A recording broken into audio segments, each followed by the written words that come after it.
The Crypto Markets Update is brought to you by KuCoin, the best place to find the next crypto gem. All right, joining us now to discuss the crypto markets is Knox Ridley, portfolio manager at IO Fund, which specializes in tech-focused stock portfolios. Hello there, Knox. Thanks for joining us. So I see, for the past 2 days, the crypto markets have been on a huge rally. Seems to be some profit taking today, low volumes, not a lot of trading. What's your thoughts on your short-term outlook on crypto? Short term, I mean, we're focused predominantly on price and price action, and so for us, for this rally to really have some legs and suggest the probability of a significant bottom being put in place, we really need to rally above the 46,000 level. And once we get there, that to me would start shifting probabilities towards that happening. However, if we break below 40,000 before that, then we believe the next leg will probably be in place, and we'll be looking to be heavy buyers if that does happen. Good morning, Knox. While we're talking about the short term, obviously there's a huge geopolitical conflict going on. And, when this first started, when Russia first invaded Ukraine, Bitcoin kind of crashed along with a lot of other, stocks. And now it's kind of on the upswing. So maybe this is all coincidental, but I would just be curious about your take. Yesterday when Bitcoin went up again, people were asking, is this because, Russians and Ukrainians are using crypto as a safe haven? I just would be interested to hear your view in general of what the relationship is between these fluctuations and the current conflict.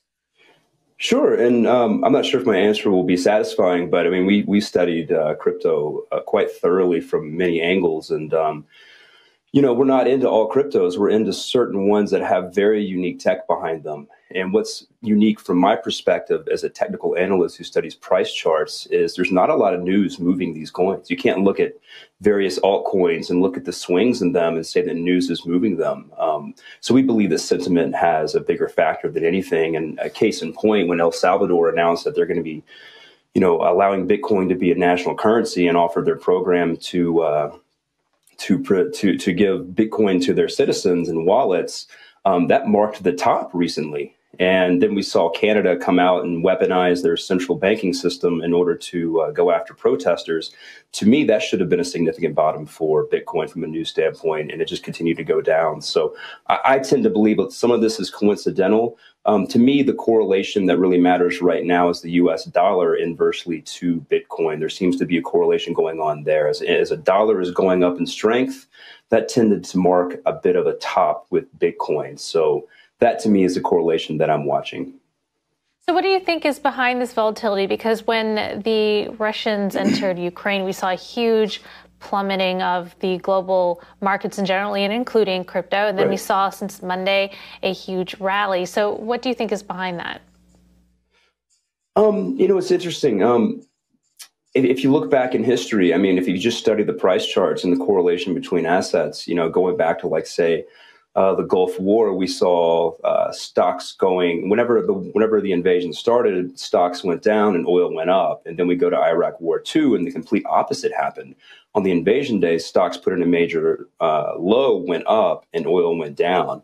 And so I'm not really sure what's going to happen this time around. It seemed like the day of the invasion, we had a situation where the opposite occurred, what everybody expected was going to happen. So we're just going to have to see what happens. There's a lot of information coming out about the war going on right now. And, we're just kind of following the price action on that one. Mm-hmm. Well, we do see on exchanges, premiums for Bitcoin is soaring on exchanges servicing Ukraine as well as Russia. Do you think crypto is being used as a safe haven and is the digital gold that, its supporters say it is? Very much so. I mean, that is what we love about the tech. It truly is a unique piece of technology that decentralizes and disrupts central banking. It's really hard to really fathom a world that does not involve central banking, but that is the world that Bitcoin envisions, and it really gives that power to people, to individuals. So the more we see situations like what's going on in Canada, where they're weaponizing their currency against people who are speaking up, the more I think Bitcoin is going to catch on.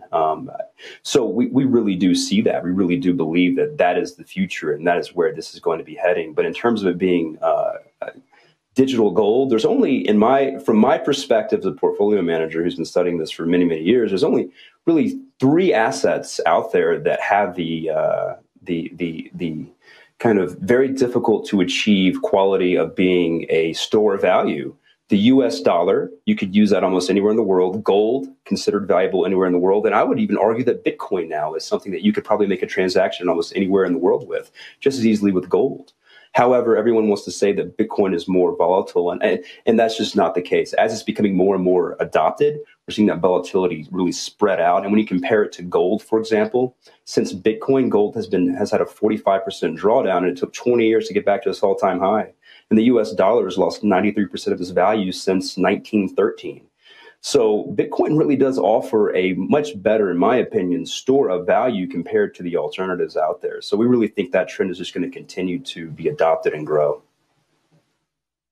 So, Knox, if we could just kind of tease this out a little bit. I mean, I definitely agree with you philosophically about why Bitcoin makes sense as a safe haven, particularly as a time like now. The question is, what evidence do we have that Bitcoin is actually, or crypto rather, is actually being used that way? Because people keep asking that question, like, is it being used as a safe haven? What are you looking at to draw the conclusion that that's actually happening? I mean, are we looking at, for example, Bitcoin ruble trade, or, I'm just curious, like, what we could point to actually prove that thesis. We're seeing more and more companies come online in the public markets that are adopting crypto, that are talking about crypto being a part of their business models. Numerous ones are doing that. I mean, Square just named their company to Block. It's a very large company. I mean, they see the vision behind that. So we're just seeing that. We're also seeing portfolio managers and institutions adopt crypto in a very big way. It's starting to become easily to be investable within the public markets more and more so. So I think people are seeing it just intuitively, especially with things like inflation picking up. People are just feeling the pressure, whether they're aware of it or not, of the current central banking system, and Bitcoin has just offered an alternative way out of that. So, I mean, we're seeing evidence of that with El Salvador. I mean, that's a tremendous move, a huge move. And now Spain is talking about doing this. So we're just seeing evidence of this playing out. It's if you're paying attention, you're seeing it happening. Knox, any thoughts on the State of the Union by U.S. President Joe Biden last night? I mean, he didn't talk much about technology. I think the closest was a bipartisan innovation act to help fund manufacturing and Intel. He also discussed, fighting inflation by lowering costs instead of wages. Your take? I tend to think that the less our government will do, the better off we'll be. And in terms of inflation, interestingly, Bitcoin has been knocked as an inflation hedge, and it's not doing that right now. So people are knocking that. And what's really interesting about what's going on right now is we're in this really unique situation with inflation where the US dollar is going up with inflation, and that shouldn't be happening. That, to me, is one of several anomalies that's going on with this current inflation situation that we're in. And typically, the dollar goes down. The more dollars there are chasing more, the more dollars chasing fewer goods means the dollar's value will go down. And to me, what we're seeing right now is a really unique kind of strange iteration of inflation that I think has more to do with supply chain issues, manufacturing issues than anything else right now. So, I tend to think that the free markets will work that out. I think a lot of evidence has been shown that some of the inflation pressures we're seeing are from global governments trying to shift and fix things. So I think the less they do and the more they let the free markets work it out, probably the better off we're going to be.